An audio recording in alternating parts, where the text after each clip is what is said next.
Hello friends, welcome to my YouTube channel. आज का हमारा टॉपिक है vectors. Most important plus short and easy topic है। Examination में इस टॉपिक से बहुत ही सिंपल क्वेश्चन पूछे जाते हैं। सिर्फ आपका कॉन्सेप्ट क्लियर होना चाहिए, इसलिए मैं आपको सजेस्ट करूंगा मेरे साथ इस वीडियो के अंत तक बने रहिए। आई एम श्योर आपके तमाम कॉन्सेप्ट्स एंड डाउट्स क्लियर हो जाएंगे, बिकॉज मैं एक एक कॉन्सेप्ट को पूरे डिटेल में और इजी वे में समझाने वाला हूं।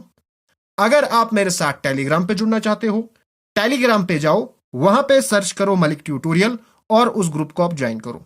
और अगर आप मेरे complete video lectures on mathematics, statics and economics देखना चाहते हो, डिस्क्रिप्शन में आपको लिंक्स मिलेंगी जहां पे आपको detail video lecture plus MCQs सारे मिल जाएंगे। Now let's start. अगर हम डे टू डे लाइफ की बात करें, हम एक दूसरे को बहुत सारे क्वेश्चंस पूछते हैं।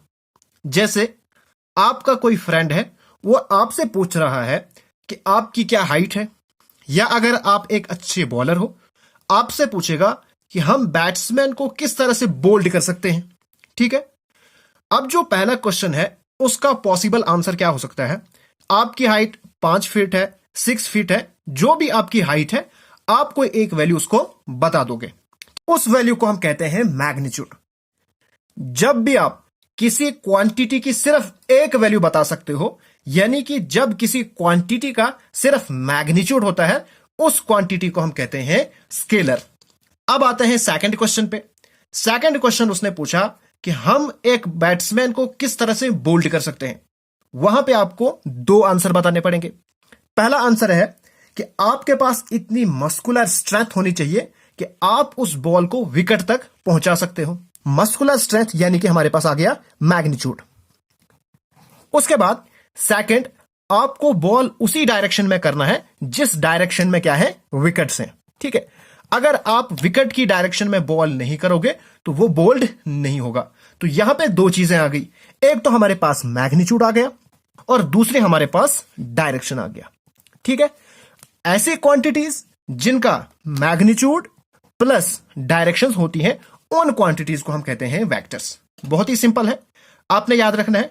जिन क्वांटिटीज का सिर्फ मैग्नीट्यूड होता है वो हो गई स्केलर्स, जिनका मैग्नीट्यूड प्लस डायरेक्शन होती हैं उनको हम कहते हैं वेक्टर्स।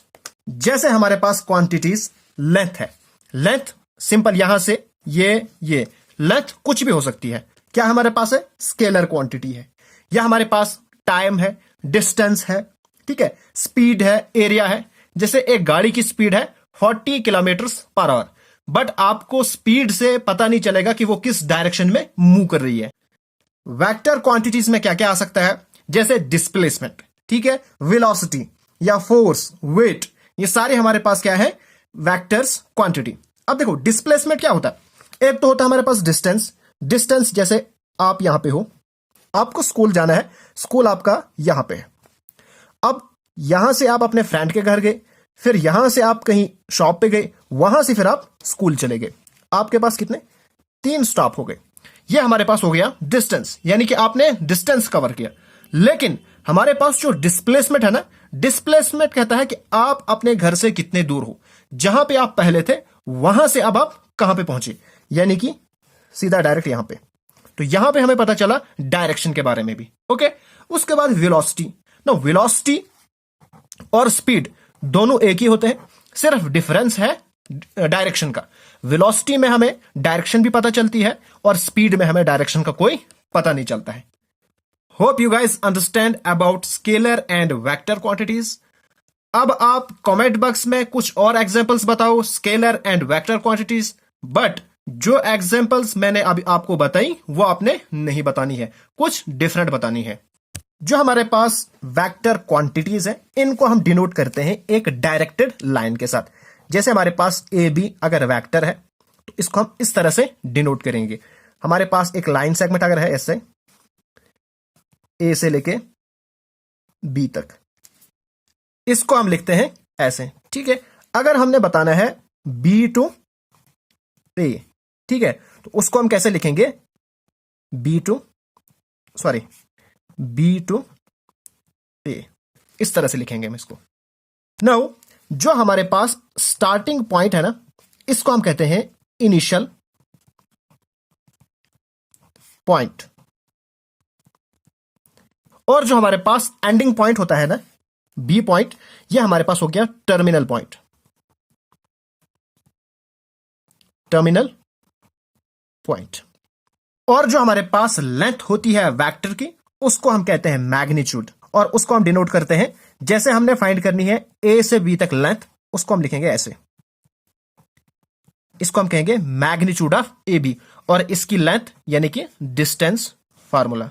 अगर हमारे पास ए x1 y1 z1 है और b हमारे पास x2 y2 एंड z2 है, तो इनके बीच का जो मैग्नीट्यूड होगा यानी कि डिस्टेंस होगा, वो होगा x2 minus x1 whole square plus y2 minus y1 whole square plus z2 minus z1 whole square. ठीक है, ये हमारे पास हो गया magnitude of a vector A B.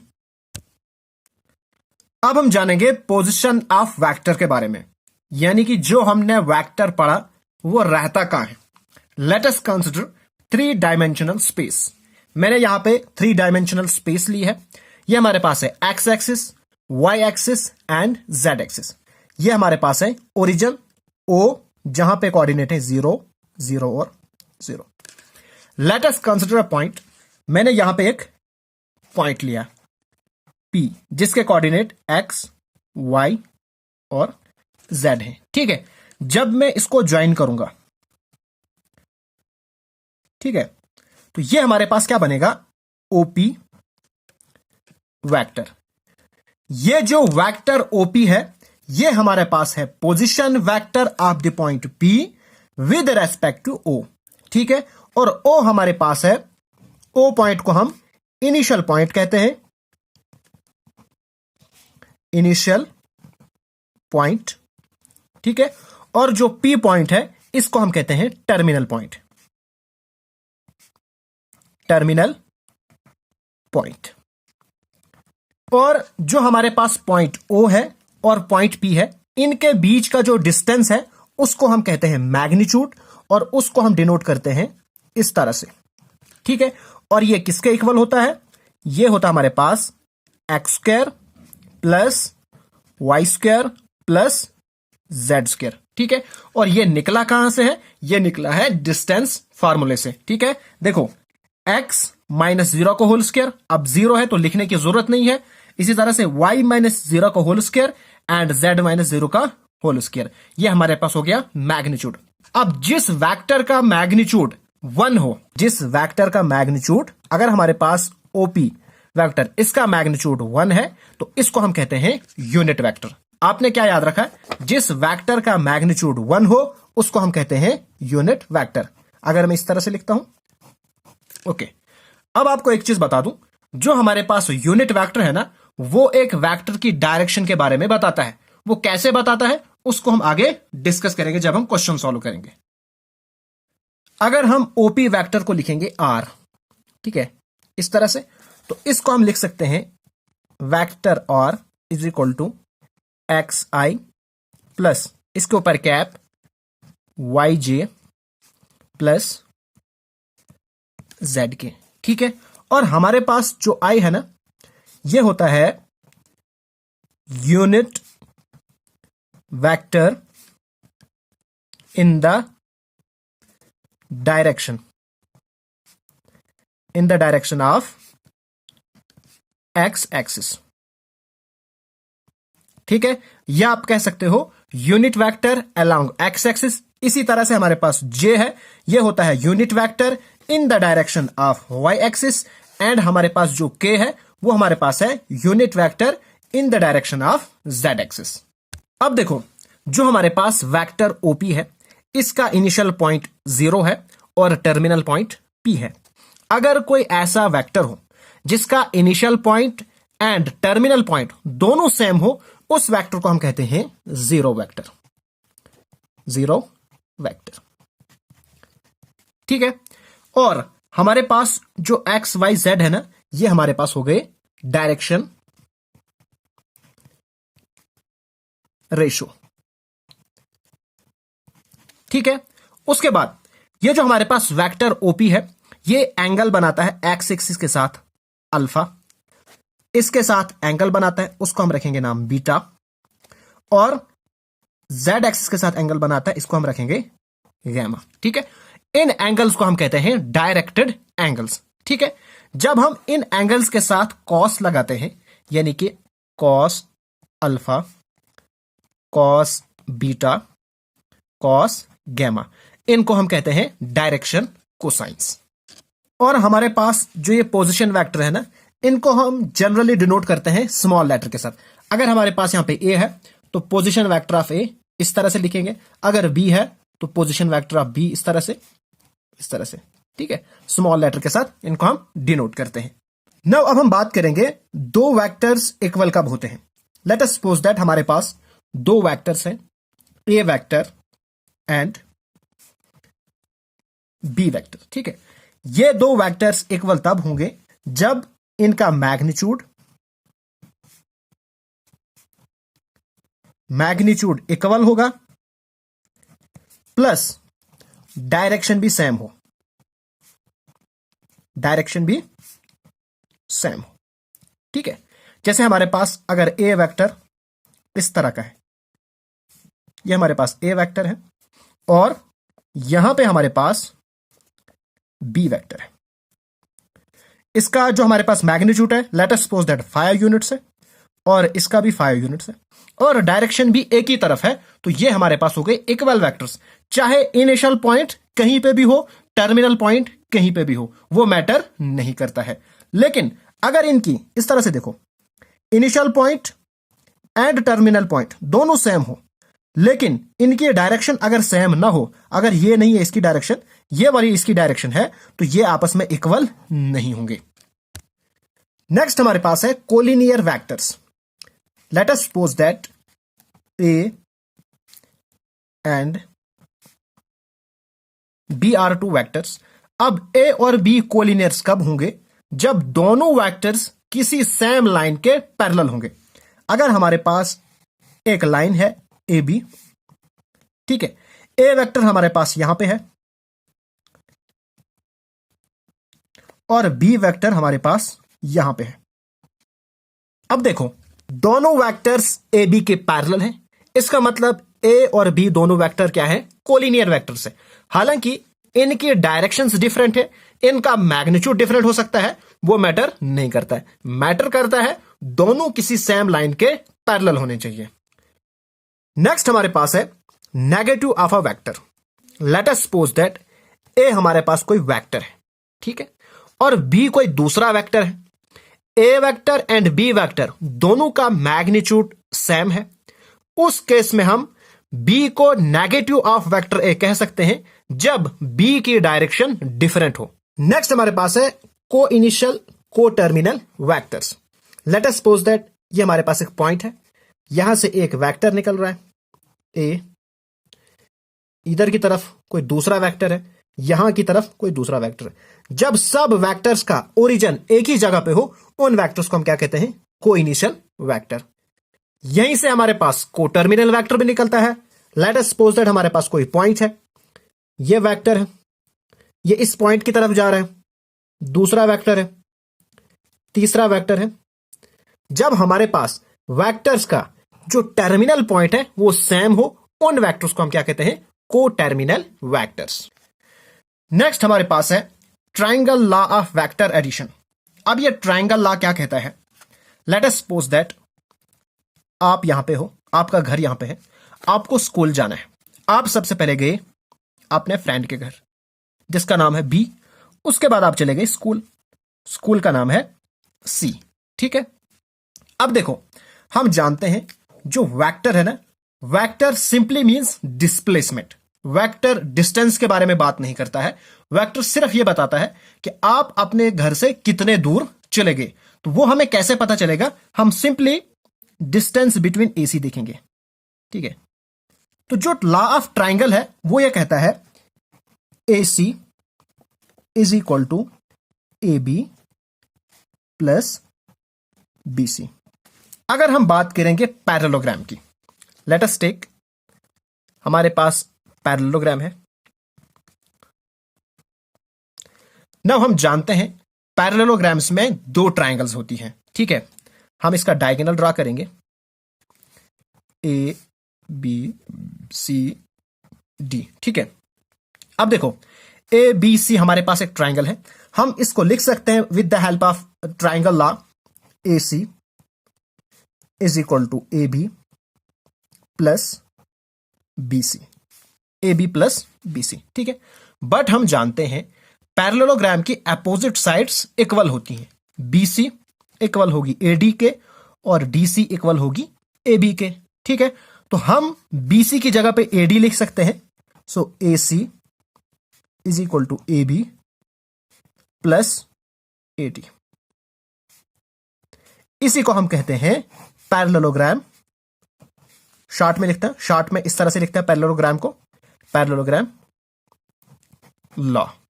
अब हम करेंगे क्वेश्चन सॉल्व, जो एग्जामिनेशन पॉइंट ऑफ व्यू से बहुत ही ज्यादा इंपॉर्टेंट है, और जो जो टर्म रह गई हैं उनको हम क्वेश्चन के साथ ही डिस्कस करेंगे। हमारे पास पहला क्वेश्चन है, कंप्यूट द मैग्नीट्यूड ऑफ, पहला पार्ट हमारे पास है ए वेक्टर IJK और B वेक्टर हमारे पास है 2I minus 7J minus 3K, ठीक है। हम जानते हैं मैग्नीट्यूड कैसे निकालते हैं, मैं B पार्ट निकालता हूं, आप पहला पार्ट निकालिए। इसको हम ऐसे लिख सकते हैं, ठीक है, which is equal to under root X square plus Y square plus Z square. तो हमारे पास आएगा x हमारे पास क्या है, I का कोफिशिएंट यानी 2 का स्क्वायर प्लस y का कोफिशिएंट माइनस 7 का स्क्वायर प्लस माइनस 3 का स्क्वायर, अंडर रूट 2 2 जार 4, नेगेटिव पॉजिटिव बन जाएगा बिकॉज पावर इवन है, 7 7 जार 49 प्लस 3 3 जार 9। इसको आप प्लस करो, हमारे पास बनेगा under root 62, which is the required answer. बहुत ही सिंपल क्वेश्चन है, एग्जामिनेशन में इसी टाइप के क्वेश्चन पूछे जाते हैं, इसलिए कॉन्सेप्ट क्लियर होना बहुत ही ज्यादा इंपॉर्टेंट है। पार्ट ए का मैग्नीट्यूड आप निकालिए और कमेंट बॉक्स में मुझे आंसर चाहिए इसका। नेक्स्ट हमारे पास क्वेश्चन है, find the value of x and y so that the vector 2i plus 3j and xi plus yj are equals. हमारे पास दो वेक्टर्स गिवन है और दोनों क्या है, इक्वल है। हमने x और y की वैल्यू फाइंड करनी है। सबसे पहले हम इसको ऐसे लिखेंगे, is equal to xi plus yj, ठीक है। अब देखो दोनों वेक्टर्स क्या है, इक्वल है, इसका मतलब x इसके इक्वल होगा और y इसके इक्वल होगा। हम लिखेंगे x is equal to 2 and y is equal to 3। हो गया हमारा क्वेश्चन। नेक्स्ट हमारे पास क्वेश्चन है, find the scalar and vector components of the vector with initial point 2 1 and terminal point -5 and 7। हमारे पास इनिशियल पॉइंट गिवन है 2 1 और terminal point given है -5 एंड 7, ठीक है।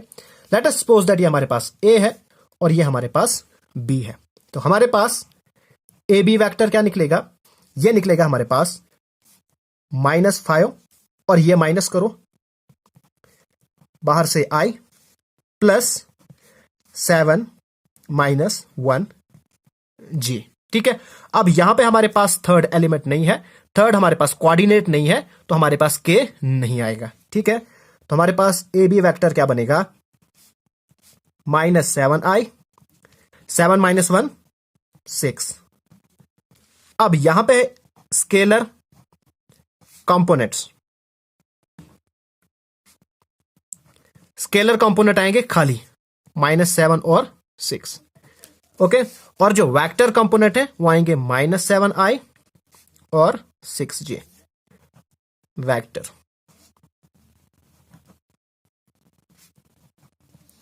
हो गया हमारा क्वेश्चन। अब ये क्वेश्चन आपके लिए है, फटाफट से मुझे इसका आंसर कमेंट बॉक्स में चाहिए। नेक्स्ट हमारे पास क्वेश्चन है, find the sum of vectors A vector B vector and C vector given है। सबसे पहले हम क्या करेंगे, इन वेक्टर्स को नोट डाउन करेंगे। ए वेक्टर हमारे पास है i-2j प्लस के। बी वेक्टर हमारे पास है -2i plus 4j plus 5k। और सी वेक्टर हमारे पास क्या है, i-6j माइनस 7k। ठीक है, हमें फाइंड क्या करना है, a प्लस बी प्लस सी। ठीक है, इसको हम कैसे करेंगे, सिंपल, जिस तरह से हम एडिशन करते हैं उसी तरह से हमने करना है। बस यहां पे आप i लिखो, यहां पे आप j लिखो, यहां पे k। इसके बाद इनके जो कोफिशिएंट है उनको आप माइनस और प्लस कर दो। यहां पे हमारे पास i का कोफिशिएंट 1 है, i का -2 और i का 1, तो 1 -2 प्लस 1 कितना बनेगा, 1 + 1 2, 2 - 2 0, 0i। ठीक है, उसके बाद यहां पे हमारे पास क्या है, -6 प्लस 4 -2। ठीक है, तो ये बनेगा, इन दोनों को माइनस करो, -8 प्लस 4 तो बनेगा -4। उसके बाद इसी तरह से j है, 5 + 1 6, 6 - 7 कितना है, -1, तो -1k।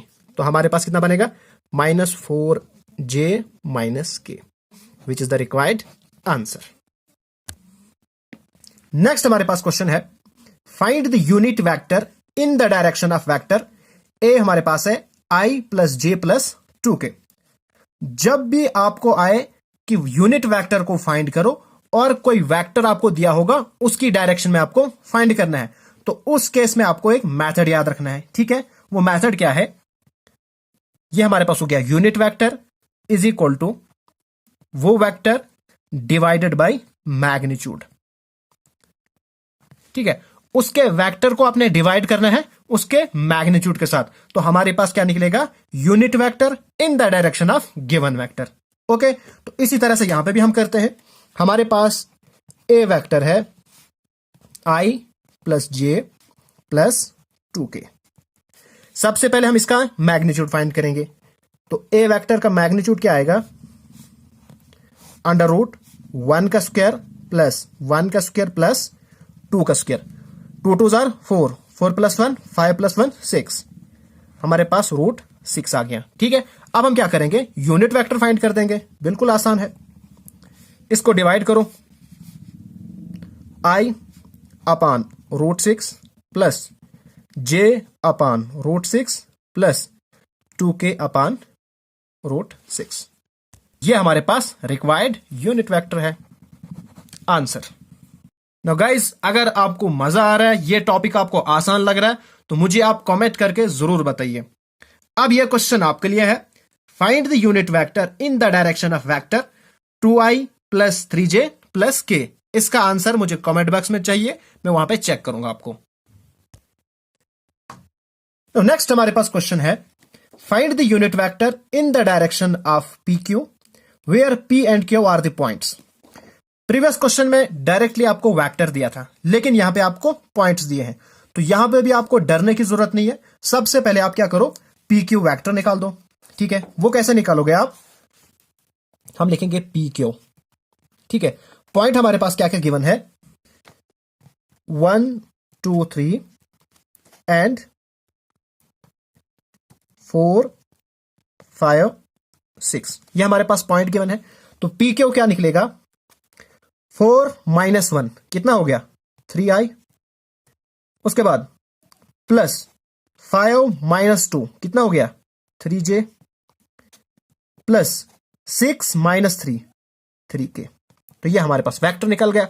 अब आप इजिली निकाल सकते हो unit vector in the direction of this vector.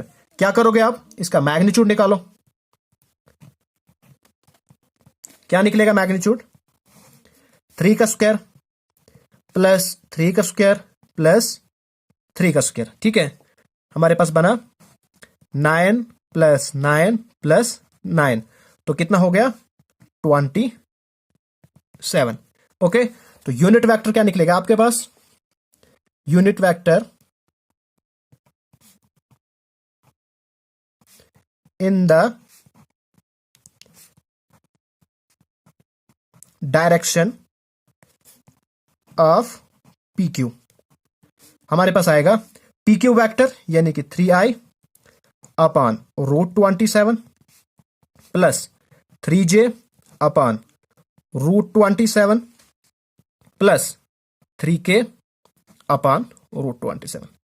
तो ये आपके पास आंसर हो गया। ठीक है, अब अगर आप चाहते हो तो 27 को आप सिंप्लीफाइड फॉर्म में भी लिख सकते हो। कैसे लिख सकते हो? अब देखो 3 मल्टीप्लाई बाई 3 मल्टीप्लाई बाई 3 ये कितना होता है? 27। अब इन दो का स्क्वायर करो, हमारे पास बनेगा 3 स्क्वायर इंटू 3। ठीक है, अब हमारे पास है रूट, तो रूट के अंदर भी ऐसे लिखो। इस वाले जो ये वाला 3 है इसका स्क्वायर और रूट कैंसिल हो जाएगा, तो ये बाहर आ जाएगा और इसका रूट अंदर रह जाएगा। ठीक है, तो हमारे पास √27 क्या है? 3√3। तो इसको हम लिख सकते हैं 3, इस तरह से भी हम इसको लिख सकते हैं।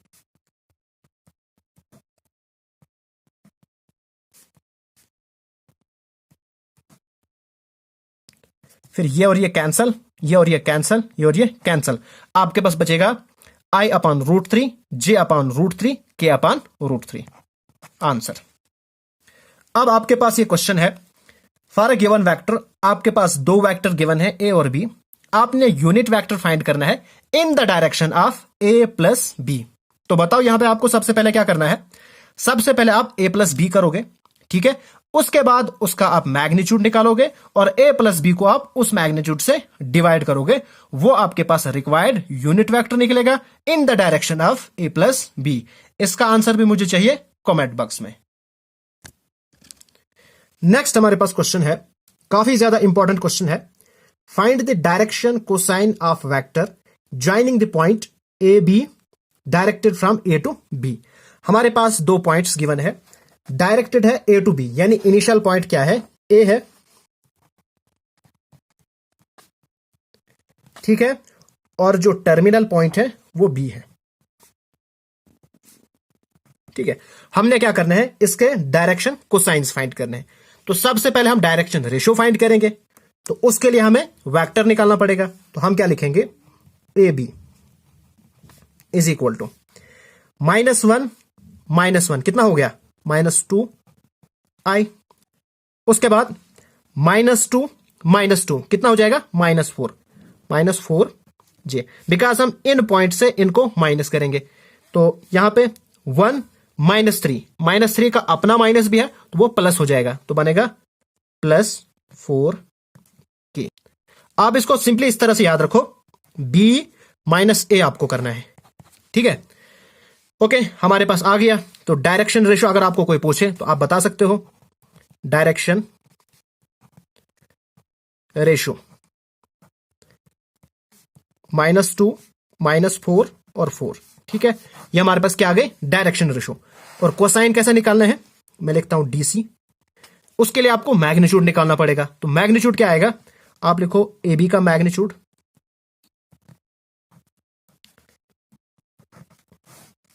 -2 का स्क्वायर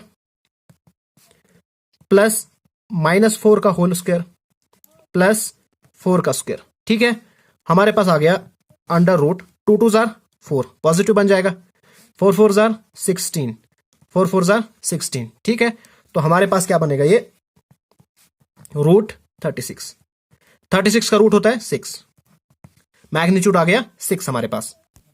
अब आप डायरेक्शन कोसाइन आराम से निकाल सकते हो। डायरेक्शन कोसाइन होता है direction ratio divided by magnitude. ठीक है, तो यहां पे कर दो -2 डिवाइडेड बाय 6, दूसरा -4 divided by 6, 4 divided by 6।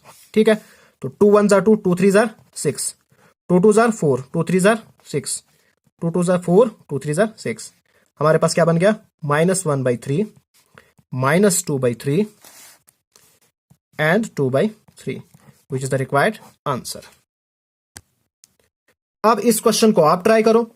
Find the direction cosine of the vector i + 2j + 3k।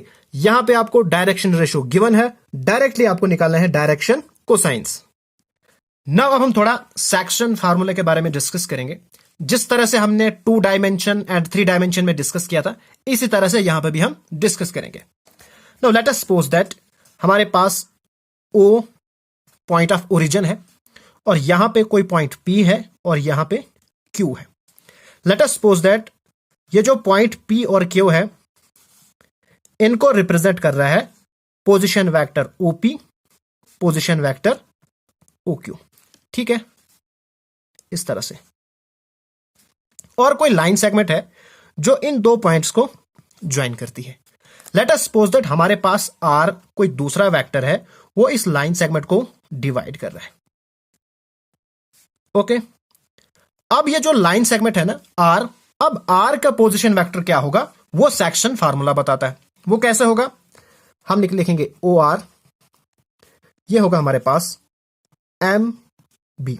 Late us suppose that ये जो लाइन सेगमेंट है ये इस लाइन को डिवाइड कर रहा है M/N में, मींस ये हमारे पास N हिस्से हैं और ये हमारे पास N हिस्से हैं। ठीक है, तो हमारे पास सेक्शन फार्मूला क्या कहता है, MB plus NA upon M plus N। ठीक है, ये होगा इन केस ऑफ इंटरनली, अगर ये इंटरनली डिवाइड कर रहा है। अगर एक्सटर्नली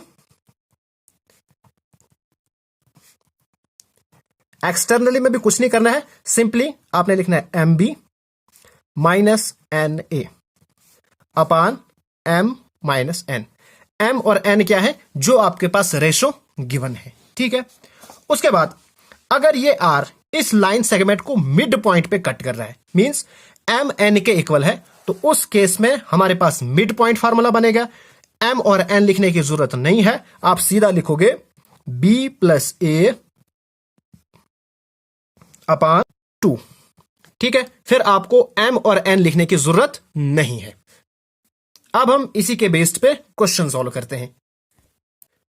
हमारे पास क्वेश्चन है, find the position vector of a point R which divides the line joining two points P and Q whose position vectors are।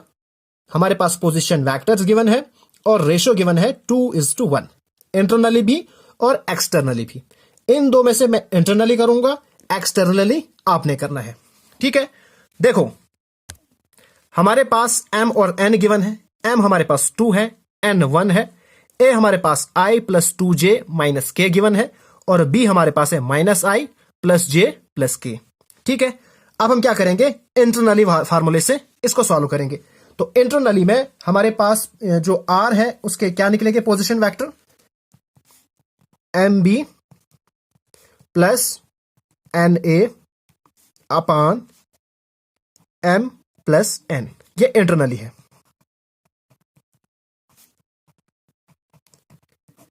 ठीक है, ओके, उसके बाद M हमारे पास 2 है, B क्या हमारे पास minus I plus J plus K plus 1 into A minus K upon M plus N, यानी 2 प्लस 1। इसको मल्टीप्लाई करो अंदर, minus 2I plus 2J plus 2K और यहां पे plus I plus 2J minus K upon 2 plus 1 3। अब I को I के साथ करो, यहां पे माइनस 2I, यहां पे प्लस, प्लस माइनस माइनस, तो हमारे पास minus I, 2J 2K, sorry 2J 2J 4J, 2J और माइनस K आएगा प्लस K अपॉन 3। तो ये हमारे पास निकलेगा position vector of R, required answer. अब इस क्वेश्चन को आप एक्सटर्नली करो और मुझे उसका आंसर कमेंट बॉक्स में चाहिए। ठीक है, आपके पास क्वेश्चन है, in triangle ABC which of the following is not true. आपके पास 4 ऑप्शन है और आपने बताना है इनमें से कौन सा ट्रू नहीं है। ठीक है, हमारे पास ट्राइंगल गिवन है, हम जानते हैं ट्राइंगल लॉ से AC is equal to AB plus BC। ठीक है, अब हमारे पास जितने 4 ऑप्शन है ना, वहां पे सारे 0 के एक ही साइड है। ठीक है, इसका मतलब हमारे पास क्या है, इस AC को भी इसी साइड हम लेंगे, हम लिखेंगे AB plus BC minus AC is equal to 0, because जब ये इज इक्वल टू के इस साइड आएगा ये माइनस बनेगा। ठीक है, अब इसको मैच करो आप, तो हमारे पास जो बी पार्ट है वो है A B plus B C minus A C is equal to 0। Hence B option is the correct answer. Okay, तो फ्रेंड्स आज की वीडियो में इतना ही।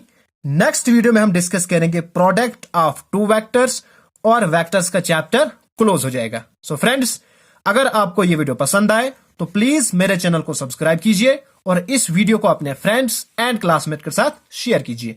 Thanks for watching.